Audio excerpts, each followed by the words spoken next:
सभी को मेरा नमस्कार। मेरा नाम नवीन शर्मा है और मेरी विधानसभा सिकंदराबाद है और पूरी विधानसभा की तरफ से मैं यहाँ बैठे सभी अपने अतिथियों को प्रणाम करता हूँ, चरण स्पर्श करता हूँ कि आप उसको महसूस करें। दरअसल में अध्यक्ष जी, जब मैं गांव-गांव जा रहा था, अपनी विधानसभा में लगभग 200 गांव हैं तो और इस प्रदेश में लगभग अपने छात्रों की संख्या 1.5 करोड़ है, तो उन सबका एक ही सवाल था मुझसे कि आप समाजवादी पार्टी में क्यों, आप समाजवादी विचारधारा में क्यों जुड़े।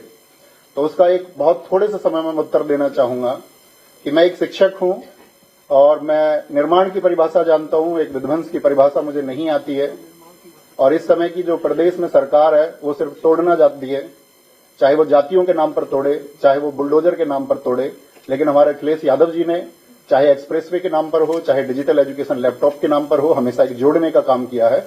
तो एक अध्यापक का घर सिर्फ और सिर्फ समाजवादी पार्टी ही हो सकती है। एक शिक्षित व्यक्ति का घर यदि वो नफरत को छोड़ करके उस पैमाने से देखेगा, एक इंसान के नजरिए से देखेगा, तो उस सबको, इस पूरे प्रदेश को अपना घर समाजवादी पार्टी दिखाई देगा। और साथ में आप जानते हैं कि इस देश में बहुत लोग मन की बात कार्यक्रम कर रहे हैं, लेकिन हमारे नेताजी आदरणीय अखिलेश जी सिर्फ और सिर्फ जन की बात कर रहे हैं। और उस जन में जो पीडीए को उन्होंने आगे बढ़ाने का संकल्प लिया है और जिस तरह से पीडीए की बातों को आगे बढ़ाया जा रहा है, उसी तरह से वो चीजें बुलंद हम सब की नैतिक जिम्मेदारी भी है कि जिस वर्ग को किसी भी तरह से शोषित किया जाता है, उसका शोषण किया जाता है, या जिस वर्ग को वंचित किया गया है, उस सब के लिए हम इंसानियत के नाते खड़े हों।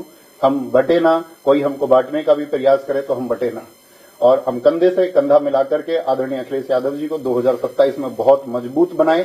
और बहुत मजबूत बनाने के लिए हमने एक स्लोगन लिखा था कि यूथ सपा का और बूथ सपा का। हमको सिर्फ ये काम करना होगा इस प्रदेश में कि हमको पीडीए को जोड़ते हुए सभी यूथ को एक दिशा देनी होगी और साथ में सभी बूथ पर भी एक दिशा देनी होगी।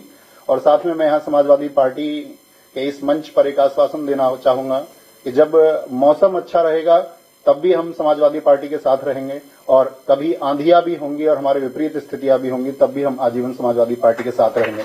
बहुत धन्यवाद और सभी लोगों को मैं आभार व्यक्त करता हूं कि इस मंच पर मुझे बोलने का मौका दिया। आदरणीय नेताजी को बहुत बहुत धन्यवाद। सभी पार्टी के नेताओं को नमस्कार, धन्यवाद।